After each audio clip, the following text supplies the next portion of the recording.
அனைவருக்கும் வணக்கம். வணக்கம். வணக்கம். இது ஒரு முக்கியமான நிகழ்வு.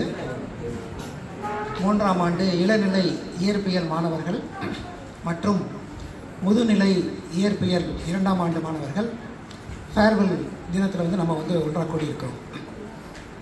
அவர்களுக்கு வாழ்த்துக்களை தெரிவிக்கிறது இன்றைய அருமையான தருணம்.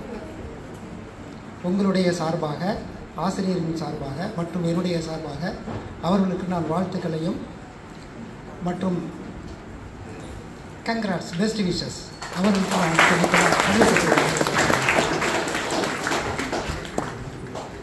விடாமுயற்சி அது ஒன்றுதான் எப்போதுமே நமக்கு உறுதுணையாக இருக்கும். மற்றும் தொடர் முயற்சி, பெர்சிவேரன்ஸ்னு சொல்லுவாங்க. ஒரு வட்டம் தோல்வி அடைஞ்சிட்டோம் அப்படின்னா அடுத்த வட்டம் திருப்பி அதே படிக்கட்டாக நினச்சி திருப்பி ஜம்ப் பண்ணி போகிறது. ஸோ இதுதான் தாரக மந்திரம். எல்லா வெற்றி பெற்ற மனிதர்களுக்கும் பின்னாடி இந்த இரண்டு மிக முக்கியமானது.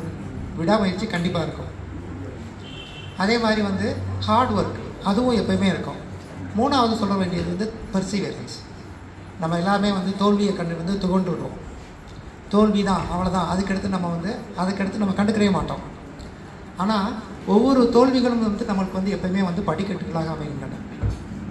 இந்த படிக்கட்டை மீறி ஒவ்வொரு ஸ்டெப்பாக எடுத்து தான் வாழ்க்கை என்ற ஒரு நல்ல ஒரு தருணத்தை அடைய முடியும். நல்ல வாழ்க்கை. இந்த 3rd இயர் முடிச்சுட்டு போகிறாங்க, அவ்வளோதான், நம்ம டிகிரி முடிஞ்சிடுச்சு அப்படின்னு சொல்லி நினைக்க வேணாம். இதுதான் உங்களுடைய ஆரம்பம். இந்த டிகிரி தான் உங்களுடைய ஆரம்பம். இந்த ஆரம்பத்தை வச்சு தான் நம்ம படிப்படியாக முன்னேறணும். அதே மாதிரி பிஜி முடிச்சுட்டு போகிறவங்களுக்கு நினைக்க வேணாம், இதுதான் கடைசி, அவ்வளோதான், டிகிரி முடிச்சிட்டோம் நினைக்க வேணாம். அதுவும் உங்களுடைய ஆரம்பம். இந்த ஆரம்பம் தான் உங்களுடைய லைஃப்பை நல்ல அதிக அளவில் கொண்டு நிற்கும். நம்ம பிறக்கிறது ஏழையாக பிறக்கலாம், ஆனால் சாகுறது கண்டிப்பாக ஏழையாக சாகவே கூடாது. ஸோ அந்த அளவுக்கு நீங்கள் ஹார்ட் ஒர்க் பண்ணி உங்களே எக்யூப் பண்ணி கண்டிப்பாக மென்மேலும் நீங்கள் வளரணும். இதுக்கு தான் இந்த மாதிரி டிகிரி கோர்ஸ், இன்ஸ்பைரிங் ஸ்பீச் இதெல்லாம் நம்ம கொடுக்குறது வழக்கம். ஸோ அப்படி நம்ம நினைக்கும் தருவாயில் பார்த்தீங்க அப்படின்னா இன்றைக்கி நான் எடுத்துக்கிட்ட ஒரு தலைப்பு சத்யேந்திரநாத் போஸ். எல்லாருக்கும் தெரியும், எஸ்என் போஸ்ன்னு சொல்லிட்டு நம்மளுக்கு நல்லா தெரியும். Bose particles, Bose Einstein statistics அப்படின்னு சொல்லிட்டு நம்மளுக்கு எல்லாம் தெரியும். ஏற்கனவே யூஜியில் படிச்சிருப்பீங்க. 3 ஸ்டாட்டிஸ்டிக்ஸில் ஒரு ஃபேமஸான ஸ்டாட்டிஸ்டிக்ஸ் போஸ் ஐன்ஸ்டீன் ஸ்டாட்டிஸ்டிக்ஸ். அதில் போஸ் அந்த பேர் ஒரு Indian scientist, mathematician plus theoretical physicist. So நான் தியரிட்டிக்கல் ஃபிசிசிஸ்ட் மேத்தமெட்டிஷியன் சொல்ல அப்படின்னா ரீசன் என்ன அப்படின்னா அவர் MSc maths, BSc maths. So மேத்ஸில் தான் அவர் கிங்கு. நம்ம அவரை போட்டு இழுத்து கொண்டு போய் தியரிட்டிக்கல் ஃபிசிக்ஸாக மாற்றிட்டோம். ஸோ அதனால தான் நான் என்ன சொன்னேன் அப்படின்னா மேத்தமெட்டிஷியன் தியரிட்டிக்கல் ஃபிசிக்ஸ்ன்னு சொல்லினேன். எல்லா புக்லேயும் பார்த்தோம் அப்படின்னா தியரிட்டிக்கல் ஃபிசிக்ஸ் அண்ட் மேத்தமெட்டிஷியன் போட்டிருப்பாங்க. மேத்ஸும் ஃபிசிக்ஸும் எப்போயுமே 2 கண்களை போட்டது. மேத்ஸ் நல்லா தெரிஞ்சு அப்படின்னா ஃபிசிக்ஸை நீங்கள் இன்டர்பிரட் பண்ண தெரியணும். ஃபிசிக்ஸில் நல்லா தெரிஞ்சு அப்படின்னா அதை மேத்ஸில் சால்வ் பண்ண தெரியும். ஸோ இது ரெண்டுமே 2 கண்கள் மாதிரி. மேத்ஸ் தான் queen of all subjects, including chemistry. எல்லாத்துக்கும் மேத்ஸ் தான் queen of all subjects. Physics கரெக்டாக இன்டர்பிரட் பண்ணோம் அப்படின்னா ஃபிசிக்ஸை அதை கரெக்டாக சொல்ல தெரியும். சரி, இப்போ இந்த உலகத்தில் உள்ள எல்லா பொருட்களையும் நம்ம 2 பிரிவாக பிரிக்கலாம். இந்த உலகமே பார்த்திங்க அப்படின்னா 2 பிரிவில் தான் ஃபங்க்ஷன் ஆகிருக்கு. ஒன்று ரேடியேஷன், இன்னொன்று மேட்டர். ரேடியேஷன் என்ன அர்த்தம்? நம்ம லைட், சுற்றி இருக்க லைட். மேட்டர்னா என்ன அர்த்தம்? எல்லா பொருள்களுமே மேட்டர். ஸோ உலகத்தில் பார்த்திங்க அப்படின்னா இந்த ரேடியேஷன் அண்ட் மேட்டர், இந்த உலகத்தில் எல்லாமே, பிரபஞ்சத்தில் எல்லாமே இந்த 2 தான் உள்ளடக்கிறது. இந்த 2 உள்ளடக்கியிருக்கிறது 2 பார்ட்டிக்கலாக பிரிச்சிருக்காங்க ஃபிசிசிஸ். ஒன்று போசான்ஸ், இன்னொன்று என்ன அப்படின்னா ஃபெர்மியான்ஸ். 2ஆக பிரிச்சிருக்காங்க. அப்போ போசான்ஸ் பேர் கொடுத்தவர் பால் டிராக். 1933 பால் டிராக் ஒரு இங்கிலாந்துக்காரர் நோபல் ப்ரைஸ் வாங்கும்போது அவர் சொன்ன ஒரு நோபல் ப்ரைஸ் வாங்கும்போது எப்போயுமே லெக்சர் கொடுப்பாங்க. அந்த லெக்சர் கொடுக்கும்போது அவர் சொன்ன ஒரு வார்த்தையை நான் சொல்கிறேன். போசானை பற்றி ஆராய்ச்சி பண்ணிகிட்ருக்கோம், நாங்கள் நோபல் ப்ரைஸ் வாங்கியிருக்கோம், ஆனால் போசான் அதுக்கு ஒரு சொந்தக்காரர் இன்னும் வாங்கலை அப்படின்னு சொல்லிட்டு வருத்தப்பட்டு சொல்கிறேன் என்று நோபல் பரிசு பெறும்போது வந்து இந்த லெக்சர் கொடுத்துருக்காரு. இந்த லெக்சரில் ஒரு நோட் பால் டிராக் சொல்லியிருக்காரு. பால் டிராக்னுடைய கண்டுபிடிப்பு பார்த்தீங்க அப்படின்னா ரிலேட்டிவிஸ்டிக் குவாண்டம் மெக்கானிக்ஸில் ரொம்ப அதிகமாக வந்து ஈக்குவேஷன் போட்டவர். அது எது எல்லாமே எடுத்தவர் வந்து எடுத்த இடம் வந்து என்ன அப்படின்னா போஸ் ஐன்ஸ்டீன் ஸ்டாட்டிஸ்டிக்ஸ் தான் எடுத்திருக்காங்க. ஸோ இந்த மாதிரி வந்து போஸ் வந்து இந்தியன் சயின்டிஸ்ட் அப்படின்னு சொல்லிட்டு நம்ம பல பேர் வந்து மறந்துருக்கலாம். ஆனால் வந்து அதை வந்து இன்றைய தருணத்தில் வந்து நான் நினைவு கூறுவது ரொம்ப மகிழ்ச்சி அடைகிறேன். 1894 முதல் 1974, 80 வயசு, 80 வருடம் வந்து அவர் வந்து உயிரோடு இருந்திருக்கார். 1894 வந்து ஜனவரி 1 கொல்கத்தாவில் வந்து நடியா அப்படின்னு சொல்லிட்டு ஒரு இடத்துல வந்து சின்ன கிராமத்தில் வந்து பிறந்திருக்கார். மூத்த பையன். அவங்க அப்பா வந்து ரயில்வேஸில் ஒர்க் பண்ணிட்டு இருந்திருக்காரு. அவர் கீழே வந்து பார்த்திங்க அப்படின்னா கிட்டத்தட்ட 6 பொம்பளை பிள்ளையர். ஸோ பெரிய ஃபேமிலி. சின்ன வயசுலேயே வந்து அவருக்கு வந்து அந்த மியூசிக்கில் வந்து ரொம்ப ஆர்வம். அதனால் அவங்க அப்பா வந்து ஒரு வயலின் மாதிரி ஒரு கருவியை வந்து மியூசிக் வந்து பண்ணுறதுக்காண்டி வந்து வாங்கி கொடுத்துருக்காரு. வயலினில் ஆர்வம், மியூசிக்கில் இன்ட்ரெஸ்ட் ப்ளஸ் மேத்தமெட்டிக்ஸில் அவர் வந்து சின்ன வயசுலேயே வந்து எல்லாமே வந்து மேத்தமெட்டிக்ஸ் வந்து நல்லா போடுவார். ஸோ மேத்தமெட்டிக்ஸ்லேயே வந்து கிங். சின்ன வயசுலேயே ஸ்கூலுக்கு போயிருக்காங்க. பக்கத்தில் வந்து ஒரு ஸ்கூலுக்கு போயிருக்காங்க. ஸ்கூல்லேருந்து எல்லா மேத்ஸ் எக்ஸாம்லேயும் சென்டம் தான். கடைசி பிஜி வர பார்த்திங்க அப்படின்னா அவர் மேத்ஸில் வந்து 99 வாங்கினதே இல்லையா. எல்லா மேத்ஸ் சப்ஜெக்ட்லேயும் சின்ன வயசில் எல்கேஜி யூகேஜிலேருந்து கரெக்டாக வந்து பிஜி வர ஃபுல்லாக சென்டம். இப்படி வந்து அவர் வந்து ஸ்கூலுக்கு போயிட்டு நல்ல மேத்ஸில் வந்து நல்ல மார்க் வாங்கிட்டு இருக்கும்போது அவங்க அப்பாவுக்கு ட்ரான்ஸ்ஃபர் ஆகிருக்கு. ஸோ அடுத்த ஊருக்கு போகிறாங்க. அடுத்த ஊரில் வந்து ஒரு பெரிய நல்ல ஸ்கூலில் சேர்த்துருக்காங்க. ஸோ நல்ல ஸ்கூலில் வந்து இவர் மேத்ஸில் நல்லா போட்டுட்ருக்காருன்னு சொல்லிட்டு அந்த டிஸ்ட்ரிக்ட் ஃபுல்லாக தெரிய ஆரம்பிச்சிச்சு. அந்த டிஸ்ட்ரிக்டில் வந்து ஒரு ஹிந்து ஸ்கூல்னு சொல்லிட்டு ஃபேமஸான ஸ்கூல். அவங்க என்ன பண்ணிட்டாங்க அப்படின்னா இந்த பையன் நல்லா வந்து மேத்ஸ் போடுறான், எங்கள் ஸ்கூலில் வந்து யாருமே வந்து மேத்தமெட்டிக்ஸ் சரியாக வந்து போட தெரியல, அதனால நான் இந்த பையனை நாங்கள் எடுத்துக்கிறோன்னு சொல்லிட்டு இங்கே வந்து ரெக்வஸ்ட் பண்ணி வாங்கி போயிருக்காங்க. ஸோ 10th வந்து 1909 வந்து 10th வந்து கிளியர் பண்ணியிருக்காரு. கிளியர் பண்ணுறதுக்கு முன்னாடி வந்து ஒரு சுவாரஸ்யமான ஒரு சம்பவம். ஹிந்து ஸ்கூல் போய் ஜாயின் பண்ணியிருக்காரு. ஜாயின் பண்ணோன்னா அங்கேயும் பார்த்திங்க அப்படின்னா மேத்ஸில் சட்டம். அடுத்த ஒரு எக்ஸாம் நடக்குது. அந்த எக்ஸாமில் 100க்கு 110 மார்க் வாத்தியார் போட்டிருக்காரு. தவறுதலாக போடல, 100க்கு 110 மார்க் போட்டிருக்காரு. இது உண்மையிலேயே நடந்த நிகழ்ச்சி.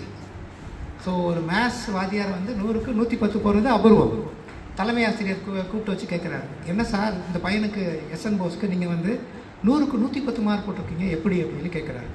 அவர் அதுக்கு பதில் சொன்ன விதம் பார்த்திங்க அப்படின்னா, ஒரு ப்ராப்ளம் கொடுத்தோம் அப்படின்னா இந்த பையன் வந்து 3 விதமான மாடல் போட்டு ஒரே ஆன்சர் கொண்டு வர்றான். நான் ஒரு மாடல் தான் டீச் பண்ணியிருக்கேன். ஆனால் இந்த பையன் வந்து 3 விதமான வந்து மாடல்ஸ் போட்டு ஒரே ஆன்சரை கொண்டு வந்திருக்கான். அதனால் நான் வந்து 110 மார்க் வந்து கொடுத்ததில் பெருமை எனக்கு ஒன்றும் தெரியல அப்படின்னு சொல்லி சொல்லிட்டாரான். ஸோ அந்தளவுக்கு வந்து மேத்ஸில் வந்து பயங்கர ஜீனியஸ். இன்னொன்று என்ன அப்படின்னா, அவர் வந்து கண் வந்து சரியாக தெரியாதனால வந்து நீங்கள் எஸ்என் போஸ் படத்தை பார்த்தீங்க அப்படின்னா சோடா பட்டி போட்டிருப்பார், பெரிய கண்ணாடி போட்டிருப்பார். ஸோ அவர் என்ன பண்ணுவார் அப்படின்னா, இப்போ வழக்கமாக சோடா பட்டி போட்டோம்னா எல்லாருமே வந்து கேலி பண்ணுவோம் வழக்கமாக. ஸோ அதை வந்து அவர் மனசில் நினச்சிட்டு எப்பயுமே வந்து மனக்கணக்கில் வந்து ரொம்ப கிங்காக இருந்தார். கண்ணை மூடிவிட்டால் வந்து ஃபுல்லாக வந்து மேத்ஸ் மனசுலேயே போட்டுருவார்.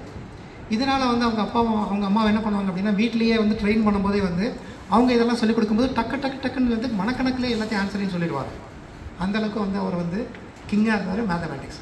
ஸோ எப்படி வந்து மேத்ஸ் வந்து எப்படி வந்து ஒரு இயற்பியல் ஒரு ஆய்வாளர் உருவாக்குறதுக்கு உதாரணம் வந்து இந்த உதாரணம்.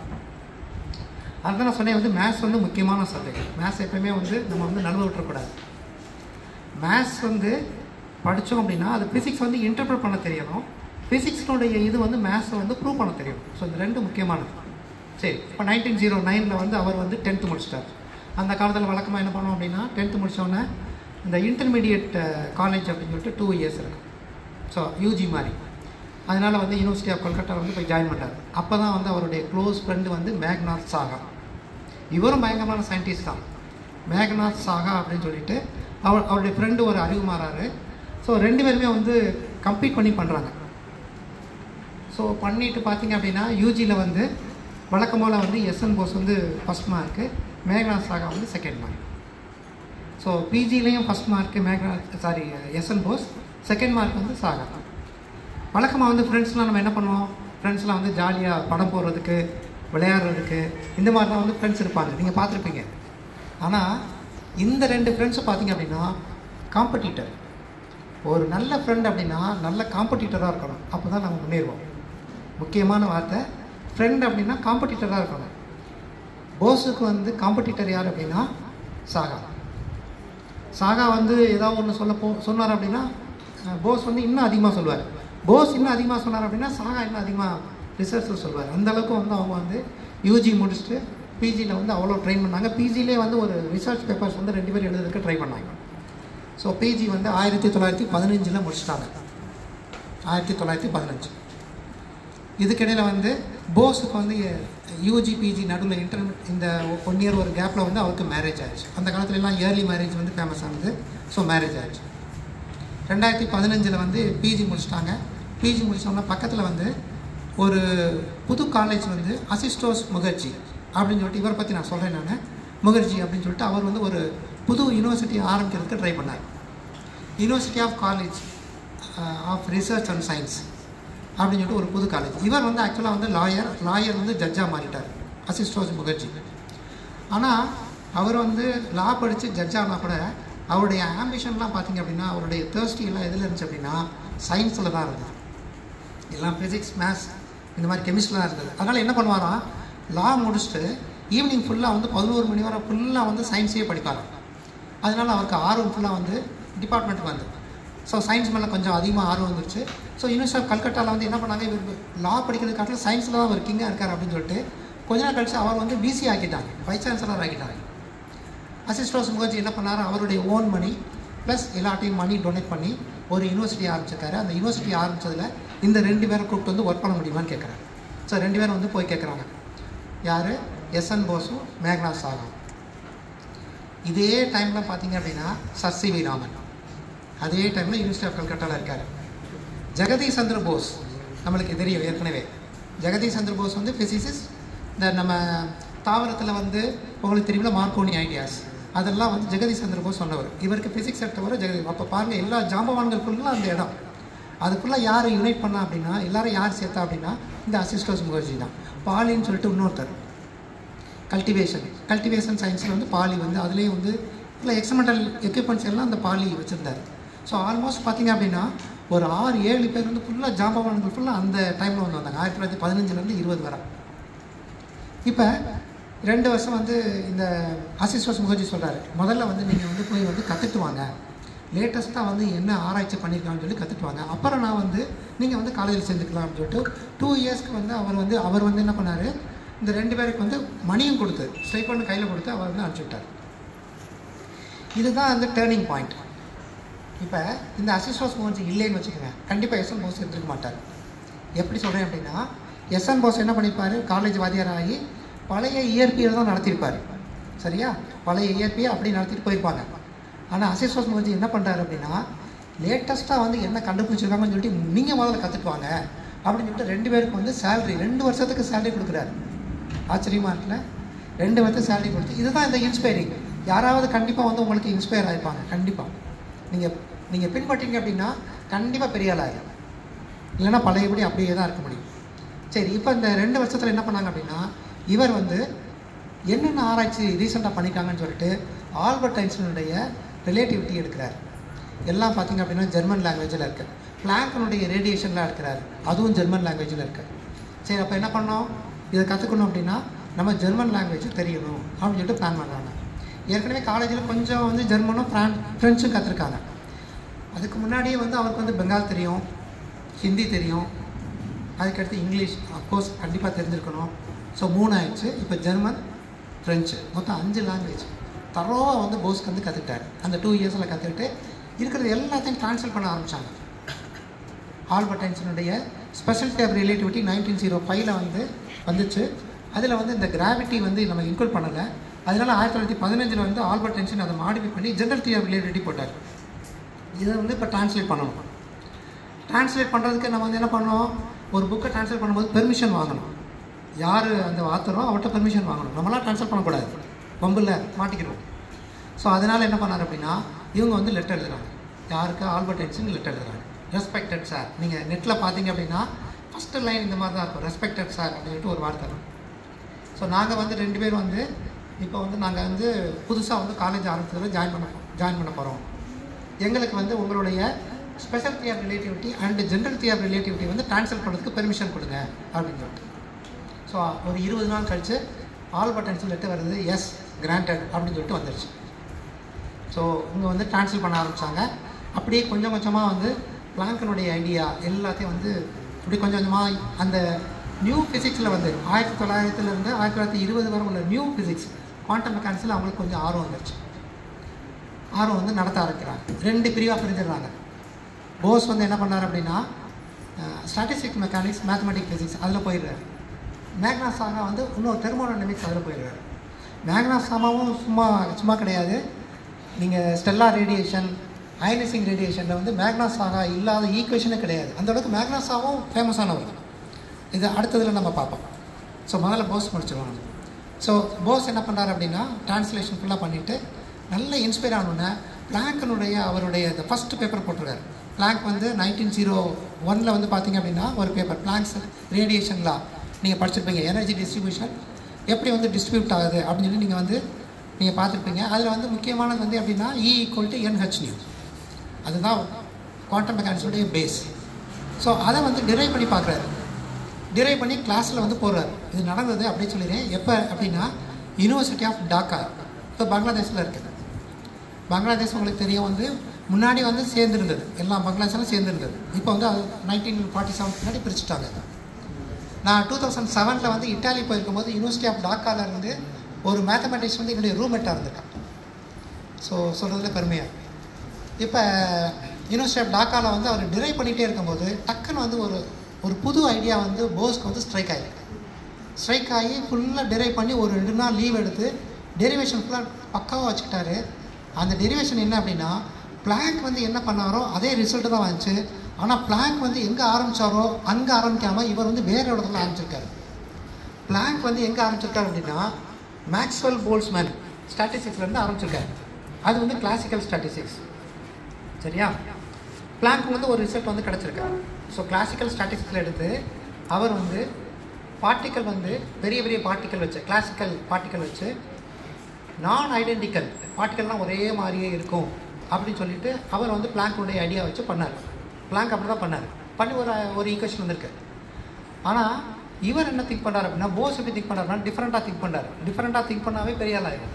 டிஃப்ரெண்ட்டாக திங்க் பண்ணார். எப்படி அப்படின்னா ஏன் எலக்ட்ரான்லாம் ஒரே மாதிரி தானே இருக்குது, எல்லா ஃபோட்டானும் ஒரே மாதிரி தானே இருக்குது, எல்லா ஆட்டம் ஒரே மாதிரி தானே இருக்குது, ஏன் வந்து நான் ஐடென்டிக்கல் போகும், ஏன் ஐடென்டிக்கல் போகக்கூடாது? பார்த்தீங்களா, இதுதான் இன்ஸ்பைரிங். ஐடென்டிக்கல் வச்சு அவர் வந்து டெரைவ் பண்ணுறாரு. ஃபுல்லாக வந்து குவாண்டத்தில் வச்சே டெரைவ் பண்ணுறாரு. ஆன்சர் பார்த்திங்க அப்படின்னா பிளாங்க்குக்கு என்ன ஆன்சர் கிடச்சிச்சோ அதே ஆன்சர் தான் இவருக்கும் வந்திருக்காங்க. ஸோ இவருக்கு பயங்கர மகிழ்ச்சி. அந்த 2 நாள் லீவ் போட்டு ஃபுல்லாக பண்ணதில் ரிசல்ட்டு பிளாங்க்குக்கு என்ன கிடச்சிருக்கோ அதே ஆன்சர் தான் வந்திருக்கு. ஆனால் பிளாங்க் எடுத்தது கிளாசிக்கல் ஸ்டாட்டிஸ்டிக்ஸ் எடுத்திருக்காரு. இவர் என்ன பண்ணியிருக்காரு, குவாண்டம் ஸ்டாட்டிஸ்டிக்ஸ்லேருந்து எடுத்து பண்ணியிருக்காரு. ஸோ போஸ் வந்து இப்போ கிளியர் ஆகிடுச்சு. இந்த பேப்பர் வந்து ரிசர்ச் பேப்பர் எப்படியாவது நம்ம பப்ளிஷ் பண்ணணும் அப்படின்னு சொல்லிட்டு பிளான் பண்ணி முதல்ல வந்து ஒரு ஜேர்னலுக்கு அனுப்புகிறாரு. ஜேர்னலில் என்ன பண்ணாங்க அப்படின்னா பேப்பர் வந்து ரிஜெக்ட் பண்ணிட்டாங்க. இந்த பேப்பர்லாம் பெரிய இதெல்லாம் ஒன்றும் கிடையாது, ஒன்றும் கொடுக்கல அப்படின்னு சொல்லிட்டு பேப்பர் வந்து ரிஜெக்ட் பண்ணிட்டாங்க. போஸ்க்கு வந்து ரொம்ப வருத்தம். என்ன பண்ணார், அந்த பேப்பர் அப்படியே வச்சு ஆல்பர்ட் ஐன்ஸ்டீனுக்கு அனுப்புனார். ஆல்பர்ட் ஐன்ஸ்டீனுக்கு 1924 வந்து அனுப்புகிறார். ஆல்பர்ட் ஐன்ஸ்டீன் ரீச் ஆகுது. அப்போ சொல்கிறாரு, ஒரு லெட்டர் எழுதுறாரு, இந்த மாதிரி வந்து நான் வந்து பிளாங்க்னுடைய ஐடியா வச்சு நான் குவாண்டம் ஸ்டாட்டிஸ்டிக்ஸ் வந்து பண்ணுறேன். அவர் கிடைச்ச ஆன்சர் தான் எனக்கு வந்திருக்கு. நான் ஏற்கனவே வந்து உங்களுடைய special theory relativity and general theory ரிலேட்டிவிட்டியை ட்ரான்ஸ்லேட் பண்ணுவேன். நான் என்னை ஏற்கனவே உங்களுக்கு தெரியும். ஸோ இதை வந்து ஒர்த்தாக இருந்துச்சு அப்படின்னா நீங்கள் வந்து ஆல்பர்ட் ஐன்ஸ்டீன் வந்து பேப்பர்ஸ் பப்ளிஷ் பண்ணுவாங்க பார்த்தீங்களா, அதில் என்ன ஜேர்னலுக்கு நீங்கள் பப்ளிஷ் பண்ணுறீங்களோ அதை வந்து எனக்கு வந்து அனுப்பிச்சுருங்க, உங்கள் பேரையும் சேர்த்துக்கங்க அப்படின்னு சொல்லிட்டு சொல்கிறாரு. ஆல்பர்ட் ஐன்ஸ்டீன் ஃபுல்லாக படித்து பார்த்துட்டு இவருக்கு லெட்டர் எழுதிடுறாரு. ஃபுல்லாக படித்து பார்த்துட்டு கீழே வந்து என்ன எழுதுறாரு அப்படின்னா ஃபுட் நோட், ஒரு பேப்பரில் வந்து ஃபுட் நோட் இருக்கும். அந்த ஃபுட் நோட்டில் என்ன எழுதுறாரு அப்படின்னா இந்த பேப்பர் வந்து குவாண்டம் மெக்கானிக்ஸில் வந்து ஒரு இம்பார்ட்டண்டான ஒரு இன்சிடென்ட், இந்த பேப்பர் மிக மிக முக்கியமானது, இதை வந்து நான் வந்து ட்ரான்ஸ்லேட் பண்ணியிருக்கேன் அப்படின்னு சொல்லிட்டு கீழே வந்து ஆல்பர்ட் ஐன்ஸ்டீன் போட்டு அவருடைய பேரை வந்து அந்த பேப்பர் நேமில் போஸோட வந்து சேர்க்கலை, போஸ் மட்டும் தனியாக தான் இருந்தது. இந்த மாதிரி நான் அனுப்பிச்சிட்டேன் அப்படின்னு சொல்லிட்டு ஆல்பர்ட் ஐன்ஸ்டீன் வந்து என்ன பண்ணார் அப்படின்னா உன்னுடைய பேப்பர் வந்து பப்ளிஷ் ஆகும், கண்டிப்பாக பப்ளிஷ் ஆகும் அப்படின்னு சொல்லிட்டு அனுப்பிச்சிடுவேன். ஸோ ஒரு 20 நாள் கழிச்சு இங்கே வழக்கமாக 20 நாள் ஆயிடும் அங்கேருந்து இங்கே வரதுக்கலாம். இப்போலாம் 3 நாளில் வந்துடுது. ஃபாரின்க்கெலாம் போனால் 3-2 நாளில் வந்துடுது. ஸோ ஃப்ளைட்ஸ்லாம் அவ்வளோ தூரம் ஆஃப் ஆன ஃபங்க்ஷனாக இருந்ததுனால அந்த காலத்தில் ஷிப்பில் தானே வரும், அதனால் வந்து ஒரு 20 நாள் கழிச்சு வந்துருச்சு. கரெக்டாக 3 மாதத்தில் வந்து பப்ளிஷ் ஆகிடுச்சு. பேப்பர் வந்து பப்ளிஷ் ஆகிடுச்சு. பயங்கர ஹாப்பி. போஸ் வந்து பயங்கர ஹாப்பி. போஸு மேக்னஸாக எல்லோரும் ரொம்ப ஹாப்பியாக ஆகிட்டாங்க. அப்புறம் வந்து ஒரு ஸ்காலர்ஷிப் வந்து அப்ளை பண்ணுறாரு. போஸ் வந்து ஒரு ஸ்காலர்ஷிப் ஃப்ரான்ஸுக்கு போகலாம், ஏன்னா அவருக்கு ஃப்ரெஞ்சு தெரியும், ஜெர்மன் தெரியும். ஒரு ஸ்காலர்ஷிப் பண்ணுறாரு. அதில் ரெக்கமெண்டேஷன் யார் பண்ணா அப்படின்னா ஆல்பர்ட் ஐன்ஸ்டைன் தான் ரெக்கமெண்டேஷன் பண்ணுறாரு. ஸோ இவர் வந்து ஏற்கனவே மேக்னாஸாக முன்னாடியே போயிட்டார். போஸ்க்கு வந்து லேட்டு. ஸோ போஸ் வந்து என்ன பண்ணார் அப்படின்னா ஃப்ரான்ஸுக்கு போகிறார். ஃப்ரான்ஸுக்கு போய் இறங்கின உடனே அந்த ஃப்ரெண்ட்ஸ் எல்லாம் வந்து என்ன பண்ணுறாங்க அப்படின்னா அவர் கூட்டிகிட்டு மேடம் கியூரிட்ட கூட்டிகிட்டு போகிறாங்க. மேடம் கியூரி நம்மளுக்கு ஏற்கனவே தெரியும், 2 நோபல் ப்ரைஸ் வாங்கின வேறு சப்ஜெக்ட் வாங்கின பெண்மணி, நம்மளுக்கு ஏற்கனவே தெரியும். அவங்க டோட்டல் ஃபேமிலி பார்த்தீங்கன்னா 5 நோபல் ப்ரைஸ் வாங்கியிருக்காங்க. 5 நோபல் ப்ரைஸ். சரி, இப்போ போஸும் வந்து மேடம் கியூரி வந்து ஒன்றா சேர்ந்து ஒரு பேப்பர் ட்ரை பண்ணுறாங்க. அந்த பேப்பர் பப்ளிஷ் ஆகுது. இப்போ நீங்கள் கூகுளில் போட்டு பாருங்கள், madam Curie, Marie Curie plus Bose போட்டு பாருங்கள், பேப்பர் வாங்க. அதுக்கடுத்து அவர் டி ப்ராக்லியோட ஒர்க் பண்ணுறாரு. டி ப்ராக்லியோட 3 ரிசர்ச் பேப்பர் போட்டிருக்காரு. கிட்டத்தட்ட 6 மாதம் டி ப்ராக்லியோட ஒர்க் பண்ணி எக்ஸ்ரேஸில் பண்ணியிருக்காரு. டி ப்ராக்லி பார்த்திங்க அப்படின்னா அவங்க அண்ணன் வந்து எக்ஸ்ரேஸில் வந்து பிஹெச்டி பண்ணதுனால அந்த எக்ஸ்ரேஸில் டி ப்ராக்லி நல்லா தெரியும். அதனால் வந்து எக்ஸ்ரே டைஃப்ராக்ஷனில் வந்து அவங்க டி ப்ராக்லியோட சேர்ந்து போஸ் வந்து பேப்பர்ஸ் வந்து ரிசர்ச் பேப்பர்ஸ் வந்து 3 போட்டிருக்காரு. அதுக்கடுத்து என்ன பண்ணார் அப்படின்னா சரி ஆல்பர்ட் ஐன்ஸ்டைன் போய் பார்க்கலாம் அப்படின்னு சொல்லிட்டு ஒரு 6 மாதம் கழிச்சு ஆல்பர்ட் ஐன்ஸ்டைன்ட்ட லெட்டர் போட்டு நான் வந்து உங்களுடைய ரெக்கமெண்டேஷன் தான் எனக்கு வந்து கிடச்சிச்சு. ஸோ நான் வந்து இங்கே வந்து வந்திருக்கேன், நான் உங்களை வந்து பார்க்கலாமான்னு சொல்லிட்டு பெர்மிஷன் கேட்குறேன் அனுப்பிச்சுட்டேன். ஆல்பர்ட் ஐன்ஸ்டைன் ஏன் வந்து பாரு அப்படின்னு சொல்லிட்டாங்க. ஸோ இவர் வந்து என்ன பண்ணியிருக்காரு, ஜெர்மன் போகிறார். ஜெர்மன் போய் ஆல்பர்ட் ஐன்ஸ்டைனை மீட் பண்ணுறாரு. 8 நாள் வந்து ஆல்பர்ட் ஐன்ஸ்டைனோட தங்கியிருந்தார். 8 நாளும் பயங்கர டிஸ்கஷன். ஆல்பர்ட் ஐன்ஸ்டைன் வந்து அப்போல்லாம் வந்து பயங்கர ஹெட்டாக போயிட்டார், பயங்கர ஃபார்வர்டாக போயிட்டார். ஃபார்வர்டாக போய் என்ன டாபிக் கேட்டாலும் வந்து உடனே இவர் வந்து மனக்கணக்கு போட்டு டக்குன்னு ஆன்சர் பண்ணார். ஃபஸ்ட் டைம் ஆல்பர்ட் ஐன்ஸ்டைன் என்ன பண்ணியிருக்காரு, 1 டே மட்டும் இவரோட பேசி அனுப்பலாம்னு சொல்லிட்டு பிளான் பண்ணார். ஆனால் அவரோட இன்ஸ்பைரிங் இதை பார்த்து அந்த ரிப்ளை பார்த்து உடனே வந்து அடுத்த நாள் இருக்குன்னு சொல்லிட்டு 8 நாள் இருக்க வச்சுருக்காரு. ஆல்பர்ட் ஐன்ஸ்டைன் வந்து மியூசிக்கில் வந்து கிங், உங்களுக்கு தெரியும். மியூசிக் வந்து வயலின் நல்லா ப்ளே பண்ணுவார். நீங்கள் நெட்டில் பார்த்தீங்கன்னா அந்த வயலின்ஸ் மாதிரி இருக்கும். இதை கொஞ்ச நாள் கழிச்சு இந்த 8 நாளில் வந்து ஈவினிங் ஃபுல்லாக வந்து 2 பேருமே வயலின் வச்சு நம்ம ப்ளே பண்ணிட்டு இருந்தாங்க. ஒரு வட்டம் இந்த மாதிரி வந்து நடக்கும்போது ஒரு சுவாரஸ்யமான ஒரு சம்பவம் என்ன அப்படின்னா, நீல்ஸ் போர் வந்து டாக் கொடுத்துட்டு இருந்தார். 2-3 சுவாரஸ்யமான சம்பவங்கள்லாம் இது மிக முக்கியமானது. நீல்ஸ் போர் வந்து டாக் கொடுத்துருந்தாரு. அப்போ வந்து ஆல்பர்ட் ஐன்ஸ்டைன் வந்து போஸை போய் இந்த மாதிரி நீல்ஸ் போர் டாக் கொடுக்குறாரு, நம்ம போய் அட்டன் பண்ணுவோம்னு சொல்லிட்டு இப்போ சயின்டிஸ்டாக உட்காந்துருக்காங்க. நீல்ஸ் போர் வந்து போர்டில் எழுதிட்டு இருக்காரு. இவர் வந்து போஸ் வந்து இந்தியாவில் வந்திருக்காரு. ஒரு அதை ரெகக்னைஸ் பண்ணுறதுக்காண்டி ஆல்பர்ட் ஐன்ஸ்டைன் என்ன பண்ணியிருக்காரு, ஒரு சேர்பர்சன் அப்படின்னா முன்னாடி உட்கார வச்சுருவாங்க. ஸோ சேர்பர்சனை அவர் தான் கண்டக்ட் பண்ணுற மாதிரி. ஸோ சேர்பர்சன் மாதிரி ஆல்பர்ட் ஐன்ஸ்டைன் வந்து அவர் அனௌன்ஸ் பண்ணி முன்னாடி உட்கார வச்சுருக்காரு. போஸ் போய் முன்னாடி உட்காந்துருக்காரு. நீல்ஸ் போர்டில் எழுதி போட்டுருக்காரு, மேக்ஸ் எழுதி போட்டுருக்காரு. போஸ் என்ன பண்ணார் அப்படின்னா வழக்கம் போல் கண்ணை மூடிட்டார். கண்ணை மூடி அப்படியே தூங்குற மாதிரி இருந்தது. எல்லாரும் பார்க்குறாங்க. ஆனால் நீல்ஸ் போர் அதை கண்டுக்கல. நீல்ஸ் போர் அவர் மட்டும் நடத்திட்டு இருக்காரு. ஆனால் போஸ் வந்து கண்ணவே திறக்கலாம், அப்படியே அமைதியாக தூங்குற மாதிரி இருந்தார். ஏன்னா வழக்கமாக வந்து இந்த ஃப்ளைட்டில் நம்ம போகும்போது ஒரு இடத்துல வந்து இன்னொரு இடத்துக்கு போகும்போது ஜெட்லாக்னு சொல்லுவாங்க. ஜெட்லாக்னா நைட்டு வந்து முடிச்சிருப்போம், அப்புறம் பகலில் வந்து திருப்பி தூங்க வேண்டிய சூழ்நிலை வரும். ஸோ இது ஜெட்லாக்னு. இதே மாதிரி வந்து என்ன பண்ணியிருக்காரு, நம்ம நீல்ஸ் போர் வந்து கூட்டிகிட்டு இருக்கும்போது போஸ் என்ன பண்ணியிருக்காரு, கண்ணை மூடி அப்படியே அமைதியாக உட்காந்துருக்காரு. ஆல்பர்ட் ஐன்ஸ்டைன் ஒரு இடத்துல ஸ்ட்ரக் ஆகிடுச்சு. அந்த ப்ராப்ளம் பண்ணிக்கிட்டே இருக்கும்போது ஒரு இடத்துல வந்து டக்குன்னு ஸ்ட்ரக் ஆகிடுச்சு. ஸ்ட்ரக் ஆனவுடனே நீல்ஸ் போரை என்ன சொல்கிறார் அப்படின்னா, போஸ் இதை நீங்கள் கண்டிப்பாக பண்ணலாம்ல அப்படின்றாரு. போஸ் உடனே கண்ணை முடிச்சுட்டு சாக் பீஸ் எடுத்து ஃபுல்லாக கண்டினியூ பண்ணி எழுதி போட்டார். அப்போ பாருங்கள், போஸ் வந்து தூங்காமல் மனக்கணக்கில் வந்து அவருடைய இதில் தான் இருந்திருக்காரு. மனக்கணக்கு போட்டு மனசுலேயே வந்து ஃபுல்லாக எல்லாத்தையுமே வந்து போட்டு அந்த நீல்ஸ் போர் என்னென்ன சொல்கிறாரோ போர்டில் போட்டுருக்காரோ அது ஃபுல்லாக மனசுலேயே வந்து திங்க் பண்ணி அதை ஃபுல்லாக போட்டு முடிச்சிருக்காரு. ஸோ வெரி இன்ட்ரெஸ்டிங்கானது சொல்லுவாங்க. அப்புறம் 2 இயர்ஸ் கழித்து அவருடைய ஃபெலோஷிப் முடிஞ்சிருச்சு. முடிஞ்சோன்னா ஆல்பர்ட் ஐன்ஸ்டைன் பெர்மிஷன் வாங்கி அங்கே உள்ள சுற்றி உள்ள யூனிவர்சிட்டிஸ், ரிசர்ச் இன்ஸ்டிடியூஷன்ஸ், லைப்ரரி இதெல்லாம் சுற்றி பார்த்துட்டு திருப்பி வந்து கிளம்பி வந்திருக்காங்க. அப்போ எல்லோரும் இருக்க சொல்லியிருக்காங்க. சார் நீங்கள் இருங்க, இங்கேயே ரிசர்ச் கண்டிப்பாக பண்ணுங்கள், நல்ல ப்ராப்ளம்லாம் போடுறீங்க, மேத்ஸில் அவ்வளோ ஜீனியஸாக இருக்கீங்க, ஸோ எங்களுக்குலாம் அது ஹெல்ப்ஃபுல்லாக இருக்குன்னு சொல்லி. பட் அவர் என்ன சொல்லியிருக்காங்கன்னா, இல்லை யூனிவர்சிட்டி ஆஃப் டாக்காவில் வந்து நான் வந்து தனியாக வந்து ஒரு ஸ்கூல் வச்சுருக்கேன். அந்த ஸ்கூல் வந்து பார்த்திங்க அப்படின்னா ஈவினிங் 5 மணிக்கு ஃபங்க்ஷன் ஆகி 11 மணிக்கு முடியும். அதாவது காலேஜில் ஸ்கூல்ஸில் வந்து இடம் கிடைக்காதவங்க வந்து அங்கே வந்து நான் சேர்கிற மாதிரி பண்ணியிருக்கேன். சில சமயத்தில் வந்து ஃபிசிக்ஸ் கிடைக்காம வேறு இடத்துல போய் சேருப்போம் பாருங்கள். ஆனால் ஃபிசிக்ஸ் படிக்க நிற்போம். அதுக்காண்டி என்ன பண்ணியிருக்காரு அப்படின்னா, போஸ் வந்து ஈவினிங் வந்து ஒரு தனியாக வந்து ஒரு ஸ்கூல் வந்து ஃபங்க்ஷன் பண்ணியிருந்திருக்காரு. அந்த ஸ்கூலில் வந்து என்னுடைய பிள்ளைகளை காத்திருப்பாங்க, 2 இயர்ஸ் எனக்கு போதும் அப்படின்னு சொல்லிட்டு திருப்பி இங்கே வந்திருக்காரு. இங்கே வந்து திருப்பி வந்து அவருடைய ரிசர்ச் வந்து கண்டினியூ பண்ணிட்டே வந்திருக்காரு. 1958 வந்து அவருக்கு வந்து Padma Vibhushan highest civilian, second civilian award வந்து கொடுத்துருக்காங்க.